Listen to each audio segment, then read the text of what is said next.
हरे कृष्ण कृष्ण कृष्ण हरे हरे, हरे राम राम राम हरे हरे। आषाढ़ मास के शुक्ल पक्ष में आने वाली देवशयनी एकादशी की आइए हम सब लोग मिलकर के आज पावन कथा सुनते हैं। एक बार महाराज युधिष्ठिर ने भगवान श्री कृष्ण से पूछा कि हे भगवान, आषाढ़ के शुक्ल पक्ष में कौन सी एकादशी होती है और उसका क्या नाम है और विधि क्या है, यह बताने की कृपा करें। युधिष्ठिर के ये वचन सुन करके भगवान श्री कृष्ण बोले, हे राजन, आषाढ़ मास के शुक्ल पक्ष की एकादशी का नाम देवशयनी एकादशी है। मैं उस एकादशी का वर्णन करता हूँ। यह एकादशी महान पुण्यमयी, स्वर्ग और मोक्ष प्रदान करने वाली है, सब पापों को हरने वाली है तथा उत्तम व्रत है। आषाढ़ शुक्ल पक्ष में देवशयनी एकादशी के दिन जिन्होंने कमल पुष्प से कमल लोचन भगवान विष्णु का पूजन तथा एकादशी का उत्तम व्रत किया है, उन्होंने तीनों लोकों और तीनों सनातन देवताओं का पूजन कर लिया है।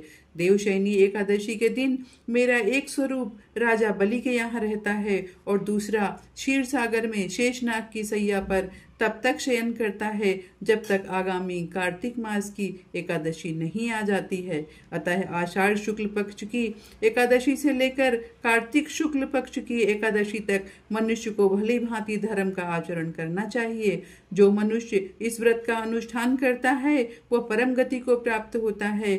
इस कारण यत्न पूर्वक इस एकादशी का व्रत अवश्य करना चाहिए। एकादशी की रात में जागरण करके शंख चक्र और गदा धारण करने वाले भगवान विष्णु की भक्ति पूर्वक पूजा करनी चाहिए। ऐसा करने वाले पुरुष के पुण्य की गणना करने में चतुर्मुख ब्रह्मा जी भी असमर्थ हैं। हे राजन, जो इस प्रकार भोग और मोक्ष प्रदान करने वाले सर्वपापहारी इस एकादशी के उत्तम व्रत का पालन करता है, वो जाति का चांडाल होने पर भी संसार में सदा मेरा प्रिय रहता है। जो मनुष्य दीपदान, पलाश के पत्ते पर भोजन और व्रत करते हुए चौमासा व्यतीत करते हैं, वे मेरे प्रिय हैं। चौमासे में भगवान विष्णु सोए रहते हैं, इसलिए मनुष्य को भूमि पर शयन करना चाहिए। सावन में साग, भादों में दही, कवार में दूध और कार्तिक में दाल का त्याग कर देना चाहिए। जो चौमासे में ब्रह्मचर्य का पालन करता है वो परम गति को प्राप्त होता है।